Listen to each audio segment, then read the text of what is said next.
I just read the most staggering article.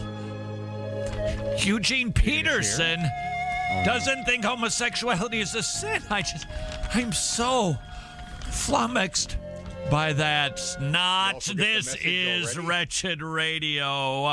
Of all of the people who have come out to say, I think that gay marriage is okay, have you been shocked by any of them? No. Not a surprise. And Eugene Peterson, quite honestly, shouldn't be a surprise either. You say, why would you say such a thing? Because I've read parts of the Message Bible, the translation that he offered to evangelicalism decades ago.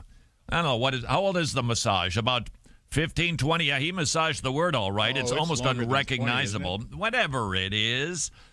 And when any man who is a pastor handles the word of God that loosely, you can say, look, there's big problems here.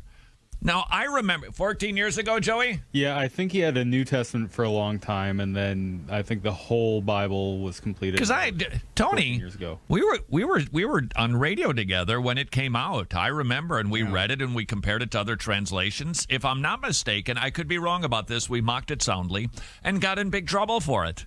It began coming out in 93. It came out in 93? He began releasing segments of it. Segments, okay. So when it started to come out, when it was formulated, maybe put together in one binding, Tony, I am certain we got shellacked. How dare you? It's a translation of the Bible. Why would you make fun of Eugene Peterson? Okay, maybe we shouldn't have made fun of him. I don't recall exactly what we said, but I'm quite certain that it was critical. And then we should have known this is a problem. And this man should not be followed. He should not be read based on what he did with the Bible until he recants that book, cleans it up. Look, right tool for the right job. I don't think that you always need to read the NASB. I think it's wise. I think a more formal equivalent of the Bible helps us understand exactly what the author was intending to say, but sometimes it's helpful to have a looser, a more functional equivalent. I'll say this. I recognize you could throw a rock at me if you'd like to. I sometimes find the New Liberal...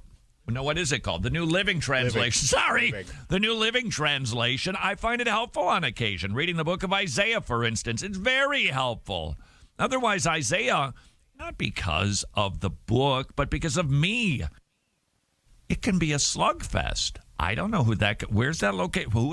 What's he saying? And then the New Living Translation cleans that up for you. Now, if I were going to preach from Isaiah, I jump into a formal equivalent. But if I want to get the gist, the message, the New Living Translation saw the Message Bible for the first time and went, come on, that is so sloppy. It's beyond sloppy, almost unrecognizable. Now, what was another hint? Inside of that book, he never used the word homosexual. And that could actually be okay because the Bible doesn't use that term. The Bible is actually far more descriptive than that. But it was a hint that he was trying to soften things even then. So now when he comes out to say, well, I would marry a gay couple, we shouldn't be shocked at this. And actually, as you read the interview, which was done with Jonathan Merritt, he asked him the question, you're a Presbyterian. I'm just reading this, Joey. I'm very sorry. You're a Presbyterian, and your denomination has really been grappling with some of the hot-button issues. I think particularly of homosexuality and same-sex marriage. Has your view on that changed over the years? What's your position on the morality of same-sex relationships? And he goes on to say, I don't make a big deal about it. In fact, in my congregation, we had some lesbians. I hired the worship leader who was gay. I think he retired from pastoral ministry long ago, 20 years ago. So undoubtedly, his position hasn't changed. He's always been that.